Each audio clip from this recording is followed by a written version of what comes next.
इव्हनिंगची वेळ आहे, सोनल आलेली आहे. तर सोनल आणि दीपक जेवण करत आहे. तर दोघांना गरम गरम चपात्या बनवून दिलेल्या आहेत आणि माझ्यासाठी चहा बनलेला आहे.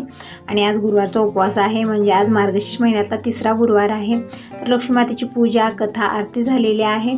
आता मी बनवत आहे खिचडीचा प्रसाद, म्हणजे साईबाबाच्या मंदिरात जातात प्रत्येक गुरुवारी दीपकचे पप्पा, तर त्यांना पॅक करून देण्यासाठी मी इकडं खिचडीचा प्रसाद बनवत आहे. तर त्यासाठी मी तांदूळ एक 15 मिनिट भिजत ठेवलेले आहेत. तोपर्यंत सोनल इकडं आरत्या समया सगळ्या प्रज्वलित करून घेत आहे. तोपर्यंत हे पण येतील आणि आम्ही इथं साईबाबांची आरती करून घेऊ. आणि मी खिचडी बनवून डब्यामध्ये पॅक करून ठेवते, म्हणजे 8 किलोमीटरवर आमचं गाव आहे. तिथं जातात ते साईबाबाच्या मंदिरामध्ये प्रसाद वगैरे देतात, नंतर पूजा आरती होते.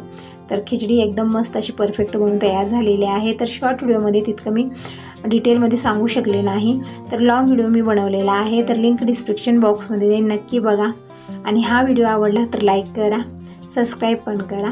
तर इकडे मी बनवत आहे बिनीसची भाजी. सगळ्या रेसिपी मी कशा पद्धतीने बनवल्या लॉंग व्हिडिओ